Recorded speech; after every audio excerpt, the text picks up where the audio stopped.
Ces femmes ont passé leur vie à nous éblouir, pour quitter la scène de manière douloureusement injuste.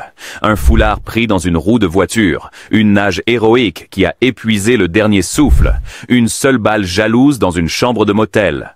Leurs fins ne sont pas des titres à sensation, ce sont des rappels poignants que le talent, la beauté, même l'amour lui-même ne peuvent négocier avec le destin. Alors, prenez une respiration, gardez-la près de vous et rejoignez-moi alors que nous traçons la ligne fragile entre le triomphe et la tragédie. Car chaque nom sur cette liste a un jour cru qu'il avait encore tant de temps. Isadora Duncan.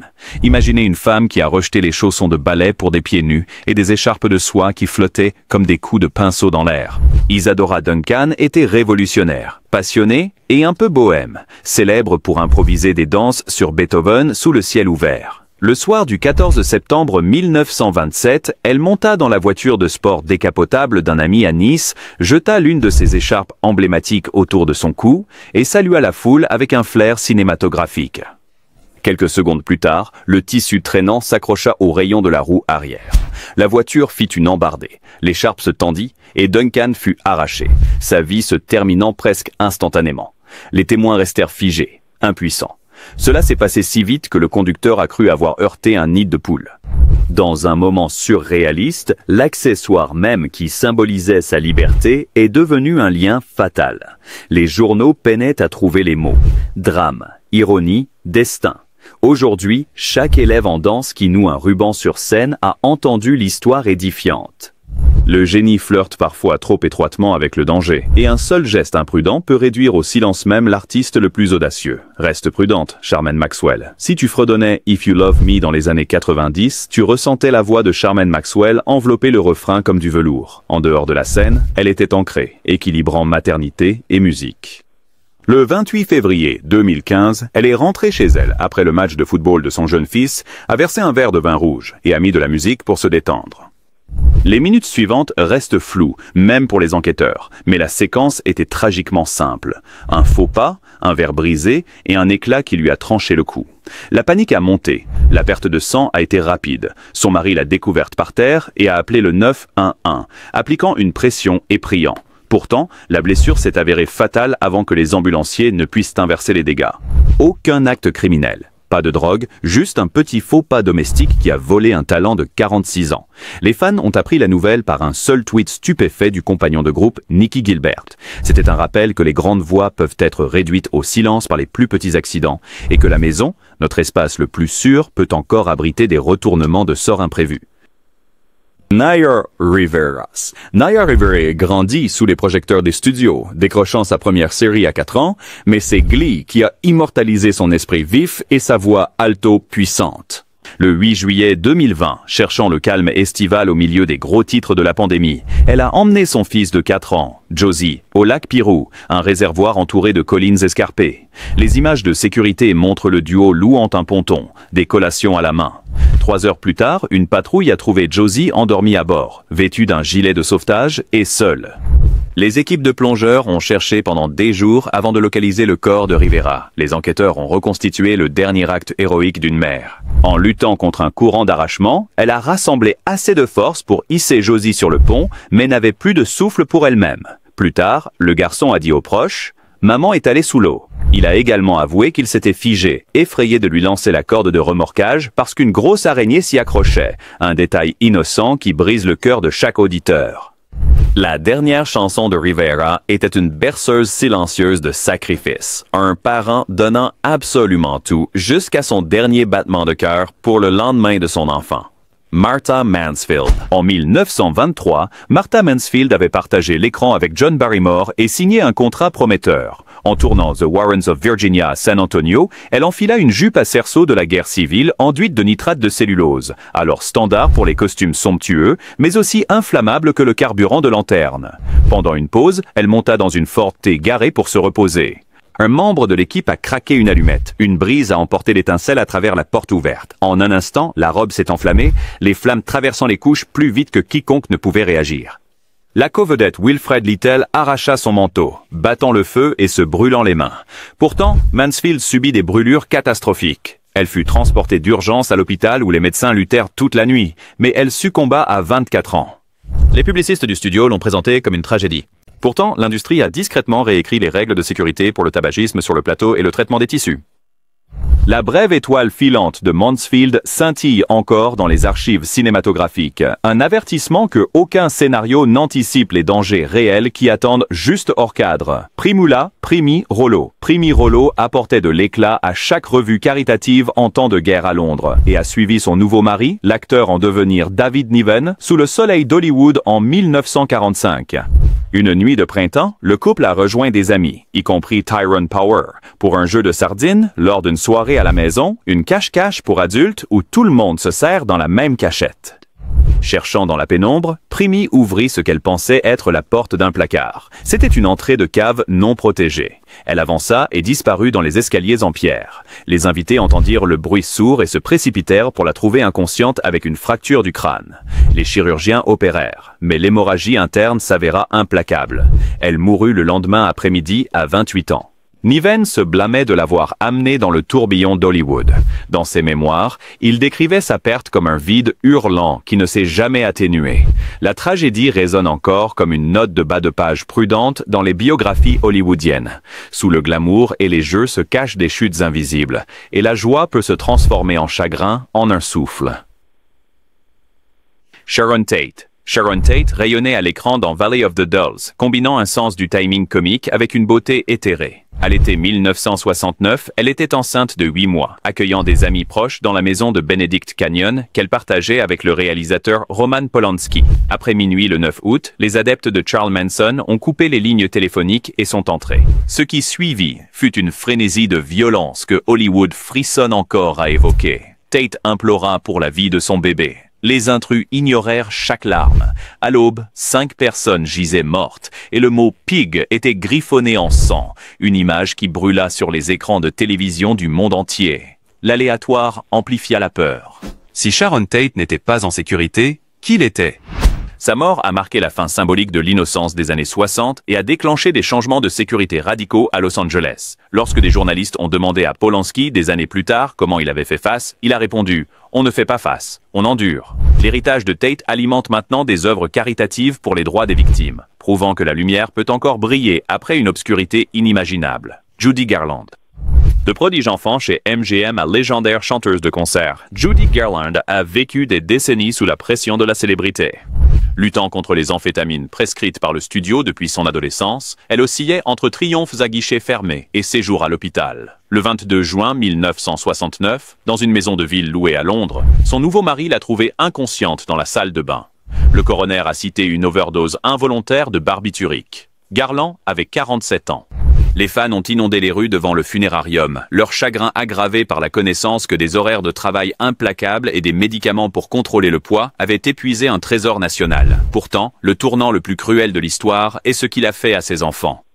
Liza Minnelli a dit que chaque ovation debout qu'elle reçoit porte un murmure de sa mère, à la fois fierté et mise en garde.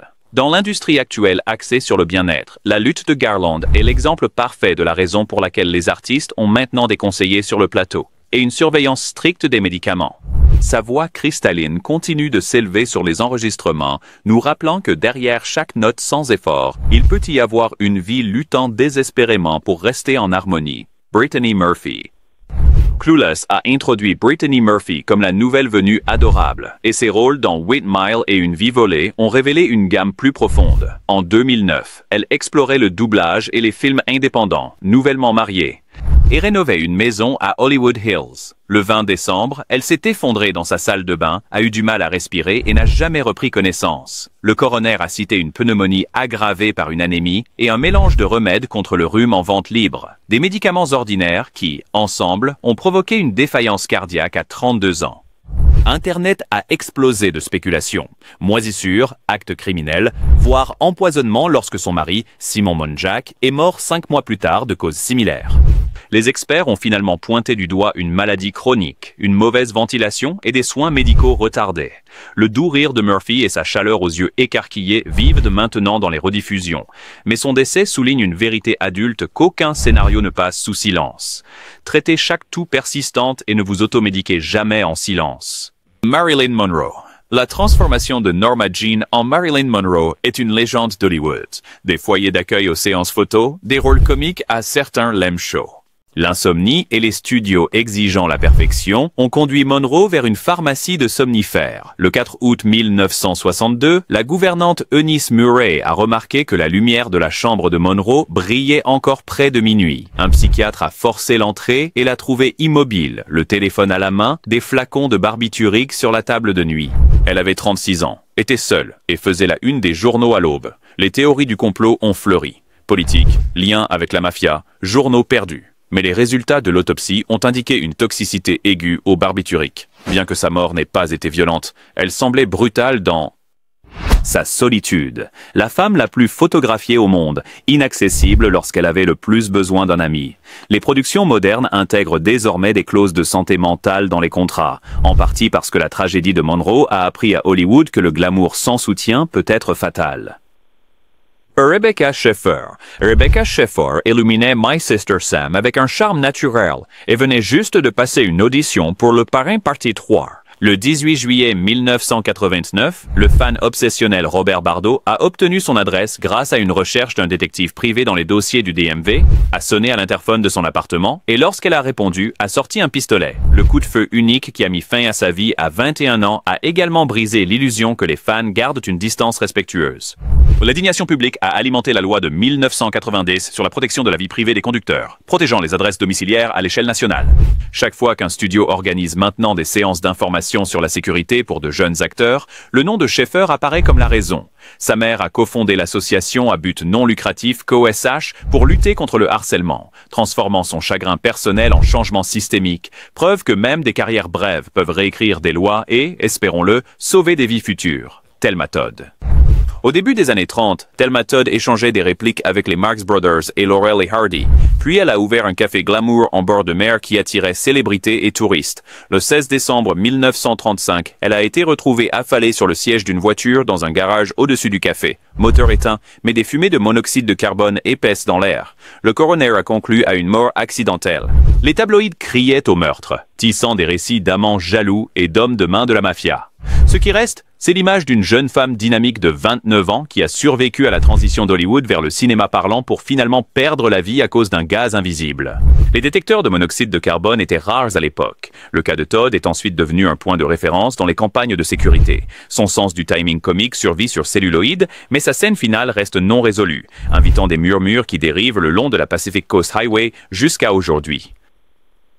Betty White. L'inclusion de Betty White ici peut vous surprendre. Son décès le 31 décembre 2021 a été paisible, non macabre. Pourtant, la réaction mondiale a prouvé que le chagrin n'a pas besoin de gore. Quelques jours avant son 100e anniversaire, les médias avaient déjà rédigé des hommages et les supermarchés avaient en stock des magazines commémoratifs. Lorsque la nouvelle a éclaté qu'elle s'était éteinte dans son sommeil, les réseaux sociaux ont été inondés d'émojis, de larmes et de citations de Golden Girls. Le sentiment de perte semblait étrangement brutal, comme si l'univers nous avait privés d'une fête que tout le monde pensait inévitable. Pour les créateurs, sa mort est un rappel que même le départ le plus doux peut bouleverser le public si le lien est suffisamment profond. La leçon d'adieu de White résonne dans chaque salon familial.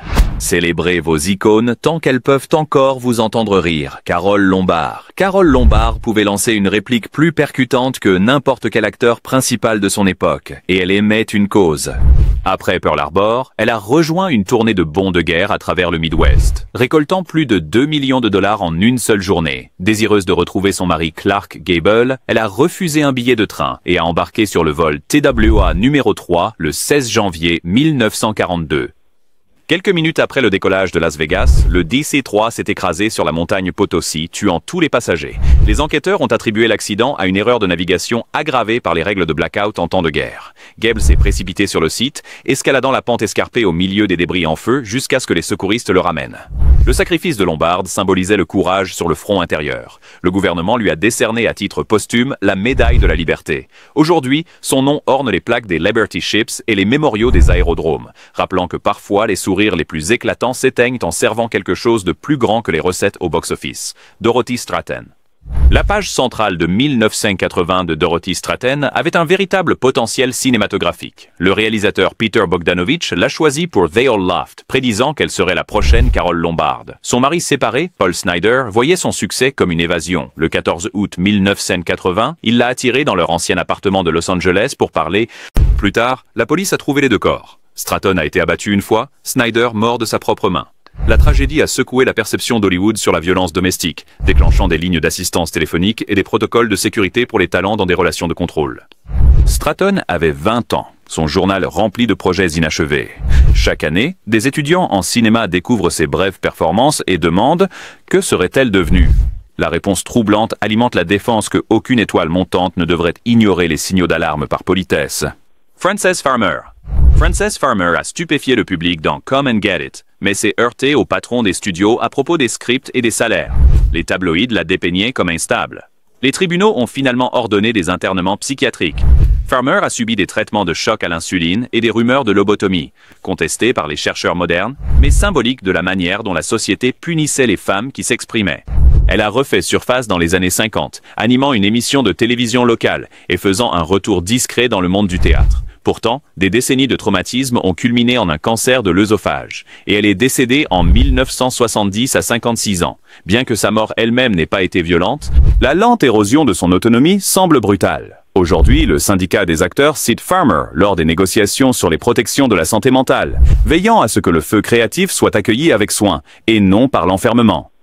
Natalie Wood. The Miracle, sur la 34e rue à West Side Story. Natalie Wood a grandi sous les projecteurs. Ses amis savaient qu'elle ne savait pas nager et qu'elle avait une peur panique de se noyer. Pendant le week-end de Thanksgiving 1981, elle et son mari Robert Wagner ont navigué au large de l'île de Catalina à bord du yacht Splendor avec l'acteur Christopher Walken. Après le dîner et du vin, Wood a disparu. Son corps a été retrouvé des heures plus tard dans une veste en duvet et une chemise de nuit, flottant près d'un canot. Officiellement, noyade accidentelle. Officieusement, des spéculations sans fin sur des disputes entendues cette nuit-là. En 2011, l'affaire a été rouverte. La cause du décès a été mise à jour en noyade et autres facteurs indéterminés. Quoi qu'il se soit passé, l'ironie cruelle persiste. Une femme qui fuyait l'eau dans ses cauchemars l'a rencontrée dans la réalité, laissant les fans rejouer ses dernières scènes avec une nouvelle mélancolie. Dominique Dunne. Après avoir volé la vedette en tant que Dana dans Poltergeist, Dominique Dunne, âgé de 22 ans, se préparait pour un rôle principal dans V, la mini-série de science-fiction. Le 30 octobre 1982, son ex-petit ami, John Thomas Sweeney, est arrivé chez elle à West Hollywood pour parler. Une dispute animée s'est déplacée vers l'allée. Les voisins ont entendu des cris, ont composé le 911 et ont trouvé Dunne inconsciente.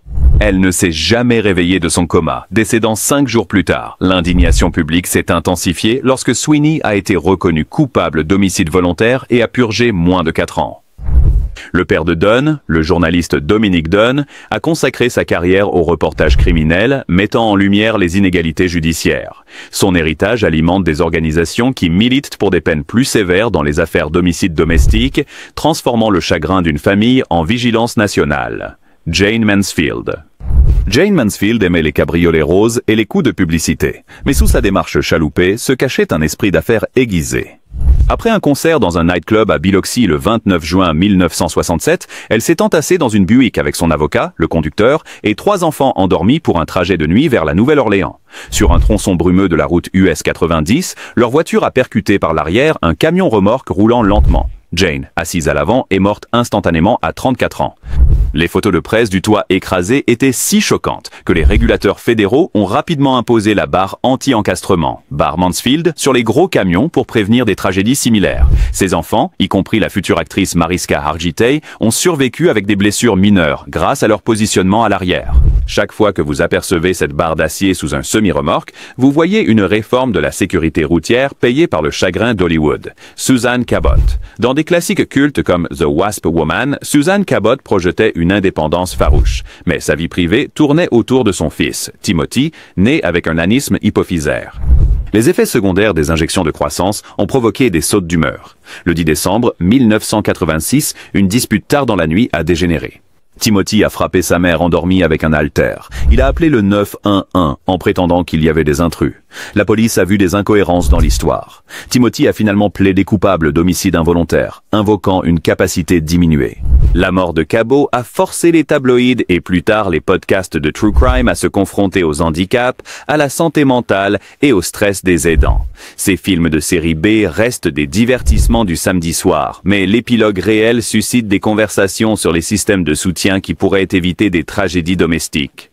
Selena a fait le lien entre la cumbia mexicaine et la pop américaine, remplissant l'Astrodome dans une combinaison scintillante alors qu'elle n'avait que 23 ans. La présidente de son fan club, Yolanda Saldivar, gérait simultanément les boutiques de Selena et, comme les audits l'ont révélé plus tard, détournait des fonds. Le 31 mars 1995, Selena a rencontré Saldivar dans un motel de Corpus Christi pour récupérer des documents financiers manquants. Alors que Selena se retournait pour partir, Saldivar a sorti un revolver. Un seul coup a sectionné une artère. Selena a couru vers le hall, nommant son agresseur avant de s'effondrer. Toute la région frontalière semblait suspendue. Les écoles ont observé des moments de silence. Les stations de radio diffusaient Como la Flor en boucle. Le procès de Saldivar a attiré une couverture médiatique comparable à celle d'Oji, et s'est terminé par une condamnation à perpétuité. Chaque cérémonie de remise de prix de musique latine honore désormais l'héritage de Selena. Et son histoire souligne la nécessité de vérification des antécédents et de transparence financière, même dans des cercles qui ressemblent à une famille. Aaliyah. Avec des rythmes produits par Timbaland et des voix douces comme un murmure, Aaliyah a redéfini le cool des années 90. Après avoir tourné la vidéo de Rock the Boat aux Bahamas, son équipe a affrété un petit Cessna le 25 août 2001. Les bagages dépassaient les limites de poids, mais la pression pour respecter un emploi du temps promotionnel serré l'a emporté. L'avion a eu du mal au décollage, a calé et s'est écrasé juste au-delà de la piste, tuant les 9 personnes à bord. Les rapports d'autopsie ont indiqué que le pilote avait de l'alcool et des substances non approuvées dans son système. Le Conseil national de la sécurité des transports a cité la surcharge et le manque de licences appropriées. Aaliyah avait 22 ans. Dans toute l'industrie, l'accident a déclenché des protocoles de voyage plus stricts pour les artistes, des vérifications de poids, des pilotes vérifiés et le pouvoir pour tout membre de l'équipage d'annuler un vol sans répercussion sur sa carrière. Les fans célèbrent toujours son anniversaire en écoutant One in a Million, un titre dont le nom semble maintenant douloureusement littéral, Rachel and Shelley. La présence ironique d'Adrienne Shelly à l'écran dans les films de Hal Hartley a ouvert la voie à ses propres scénarios, y compris Waitress, une fable sur les tartes qu'elle a réalisée en 2006. Avant la première du film à Sundance, Shelly a été retrouvée pendue à une tringle de douche dans son appartement-bureau à Manhattan. La police a d'abord soupçonné qu'il s'agissait d'un acte volontaire, mais son mari a insisté sur le fait qu'Adrienne était ravie de leur tout petit et de l'avenir du film. Les détectives ont remarqué des empreintes de baskets poussiéreuses dans la baignoire. Ils les ont retracées jusqu'à un ouvrier du bâtiment de 19 ans qui s'était disputé avec Shelly à propos du bruit des rénovations et, pris de panique après l'avoir frappé, avait mis en scène la scène. Condamné pour homicide involontaire au premier degré, il purge une peine de 25 ans. Waitress a connu un succès à Broadway. Sa fin joyeuse se mêlant désormais aux larmes du public, un témoignage de l'art qui survit à la violence. Christy Shawn Codd. Christy Shawn a électrisé la star de Food Network avec son charisme cajun, puis a épousé le caméraman Joseph Codd et s'est installée dans la campagne de Caroline du Nord. Enceinte de 8 mois, elle prévoyait de lancer une entreprise de traiteur lorsque le voisin et homme à tout faire Robert Jason Owens lui a rendu visite le 12 mars 2015. Les procureurs disent qu'il a accidentellement heurté Joseph avec son camion, puis a paniqué, tuant Christy pour effacer les témoins, démembrant et brûlant ensuite les corps dans un poêle à bois. Malgré les détails macabres, la couverture médiatique du tribunal a évité le sensationnalisme par respect pour le bébé à naître, Skylar. Owens a accepté un accord de plaidoyer pour une peine allant jusqu'à 74 ans et demi. L'affaire a incité les législateurs de Caroline du Nord à réévaluer les failles dans les lois sur l'homicide fœtal, garantissant que les victimes non nées apparaissent dans les accusations formelles. Les amis de Christy lui rendent hommage chaque printemps en cuisinant du gumbo pour les refuges locaux, prouvant que la gentillesse peut encore mijoter après une cruauté impensable. Christina Grimmie. À 15 ans, Christina Grimmie a mis en ligne des reprises de chansons depuis sa chambre.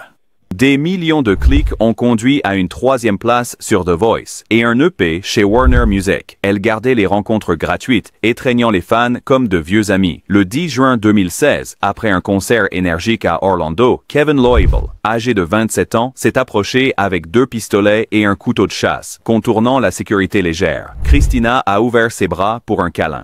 Loibl a ouvert le feu, puis s'est tourné l'arme contre lui-même lorsqu'il a été plaqué par son frère. Grimmie est décédé à 22 ans. En quelques mois, les salles du monde entier ont renforcé les contrôles des sacs et installé des détecteurs de métaux même pour les spectacles de niveau intermédiaire. Sa famille a lancé la fondation Christina Grimmie, soutenant les victimes de la violence armée. Chaque fois que les artistes émergents diffusent en direct depuis chez eux, ils citent Grimmie comme preuve que les écrans créent des liens authentiques et que ces liens méritent une protection dans le monde réel.